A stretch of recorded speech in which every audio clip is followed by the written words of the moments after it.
జిల్లా కేంద్రంలోని ప్రియాంక కాలనీలో దారుణ ఘటన చోటు చేసుకుంది. ఓ కసాయి తండ్రి తన 12 నెలల కన్న కూతురును నేలకేసి కొట్టి హతమార్చాడు. మద్యం సేవించి ఇంటికి వచ్చిన వెంకటేష్ తన భార్యతో గొడవ పడుతుండగా ఏడుస్తున్న చిన్నారి భవిజ్ఞను 2 కాళ్లు పట్టుకుని నేలకేసి కొట్టాడు. దీంతో పాప తలకు తీవ్ర గాయాలయ్యాయి.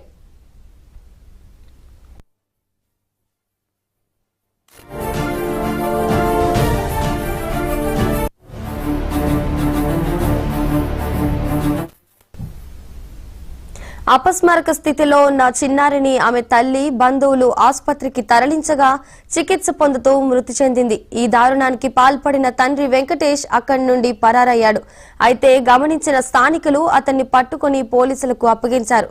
ఈ ఘటన స్థానికంగా తీవ్ర విషాదాన్ని కలిగించింది.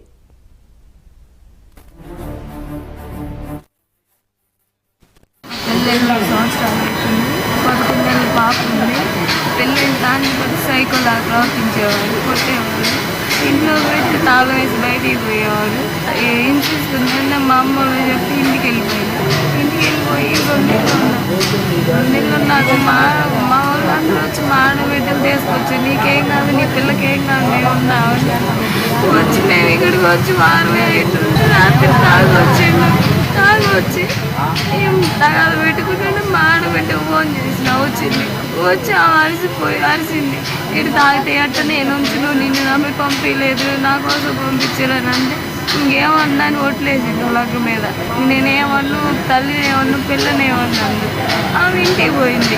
ఇంటికి పోయినాక అన్నం పెట్టినారు తిన్నాక ఏడు మీద పడి కొడుతుంది కొడితే నేను ఏడుతున్నా నిద్రపోయే పాప లేచింది. ఏడుతుంటే పక్కన ఆంటీ ఓనర్ వాళ్ళు ఇంటారు వస్తారని నోరు మూసింది. నోరు మూసి నేను చెయ్యి తీసేసి చచ్చిపోతే పిల్లని చెయ్యి తీసేసి గోడకు నూకింది. నేను లేచి వచ్చేసరికి కాళ్ళు పట్టుకొని నాలుగేసి కొట్టిండు, 2 మాటలు కొట్టిండు. ఒకసారి కొడితే బతుకునేవాడు. సూర్యాపేట జిల్లా కేంద్రంలోని ప్రియాంక కాలనీలో దారుణ ఘటన చోటు చేసుకుంది. ఓ కసాయి తండ్రి తన 12 నెలల కన్న కూతురును నేలకేసి కొట్టి హతమార్చాడు. ఇక ఇదే అంశానికి సంబంధించి మరింత సమాచారం మా ప్రతినిధి రాము ఫోన్ లైన్ లో అందిస్తారు. రాము, మద్యం మత్తులో విచక్షణ మర్చి తన 12 నెలల చిన్నారిని చిదివేశాడు. కన్న తండ్రి కాళ్ళు పట్టుకొని నేలకేసి 2 సార్లు బాధడంతో కూడా స్పృహ కోల్పోయింది చిన్నారి.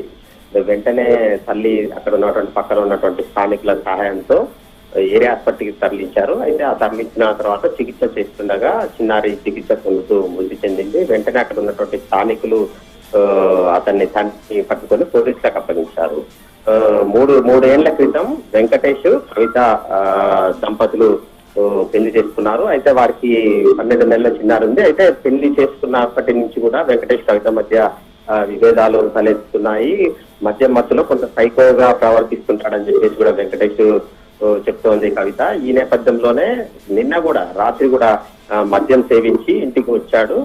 గత కొన్ని రోజుల క్రితం కూడా ఇద్దరి మధ్య, ఇటు కవిత వెంకటేష్ మధ్య విభేదాలు రావడంతో కూడా కవిత ఇంటికి వెళ్ళిపోయింది. అయితే బంధువుల సమక్షంలో పంచాయతీ పెట్టి తిరిగి ఏమి అనను, ఇప్పటి నుంచి మంచిగా ఉంటానని చెప్పేసి కూడా కవితను ఇంటికి తీసుకొచ్చాడు. ఈ క్రమంలో రాత్రి మద్యం సేవించి వచ్చి కవితతో గొడవ పెట్టుకుంటుండగా కవిత ఆడపడుచును కూడా పిలిపించింది. దీంతో ఆడపడుచు వచ్చి వెంకటేష్ కు సర్ది చెప్పి అక్కడి నుంచి వెళ్లిపోయిన తర్వాత మరోసారి కవిత మీద బూతులు తింటూ దాడికి పాల్పడ్డాడని చెప్పేసి కూడా కవిత ఆరోపిస్తుంది. ఈ క్రమంలోనే కవితను కొట్టడంతో కవిత ఏడుస్తుండటంతో చిన్నారి ఒక్కసారిగా నిద్ర లేచి ఏడవడం ప్రారంభించింది. దీంతో చిన్నారి 2 కాళ్ళు పట్టుకొని వెంకటేష్ 2 సార్లు కూడా నేలకు బాధినట్టు కూడా కవిత చెప్తుంది. ఈ క్రమంలోనే అపస్మారక స్థితిలోకి వెళ్ళినటువంటి చిన్నారిని ఆసుపత్రికి తరలించక చికిత్స పొందుతూ చనిపోయింది. దీంతో కవిత కన్నీరు మున్నీరుగా విలపిస్తోంది. మొత్తానికి నిందితులను కఠినంగా శిక్షించాలని చెప్పి కూడా అక్కడ ఉన్నటువంటి స్థానికులు కోరుతున్నటువంటి పరిస్థితి అయితే